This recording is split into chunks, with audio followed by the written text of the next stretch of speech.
અને દર વખતનું છે મરજી પડે ત્યારે જયારે કોઈ સામાન્ય જનતા હોય એટલે આયુને ગુમ થઈ જાય, તમારે ભાજપનો નેતાને ધરપકડ થાય આયુ હાજર ન રહ્યો જોઈએ, બીજે દિવસે બદલી કરી નાખે ડાંગમાં. તમારો ભાજપ આ તમારો શબ્દ થોડો વ્યાજબી નથી લાગતો. હા તો સાહેબ તમે મને કહો, મને ઓળખો કદાચ નહીં ઓળખો પણ હું આપને ઓળખું છું. આજે તમારો શબ્દ છે કેટલી પીડા હશે, અમે આપની પીડાને અમે સમજી શકીએ છીએ, પણ આજે તમારો જે પછી રાજકીય પાર્ટીનું નામ લો છો ને, એટલીસ્ટ મારી સામે તો આજ નહીં, કેમ કે તમે તમારો શબ્દ એ થોડો ગેરવ્યાજબી લાગે છે. હું શું કહું સાહેબ, તમારી પાર્ટી તમને આપ તો બિલકુલ ભણેલા ગણેલા છો, આપ તો બિલકુલ અનુભવી છો.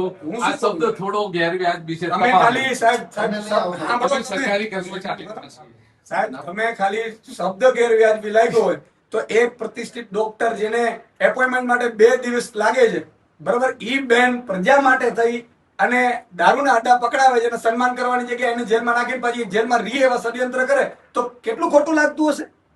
આ બધા કેટલું ગેરવાજબી છે? બધાને જેલમાં નાખી દો. મારું કન્સર્ન ઈ છે કે હું તમને, મારો તો પોલીસ મિત્રોમાં સંબંધી છે, નથી એવું નથી, બધાની મજબૂરી હોય પણ એટલી હદે સાહેબ મજબૂર ન રહેવું જોઈએ. કોઈ બાળક છે, નાનું બાળક, એમનું કોઈ પૂછે તો કરો ને, હસબન્ડ રડે છે બિચારાનું,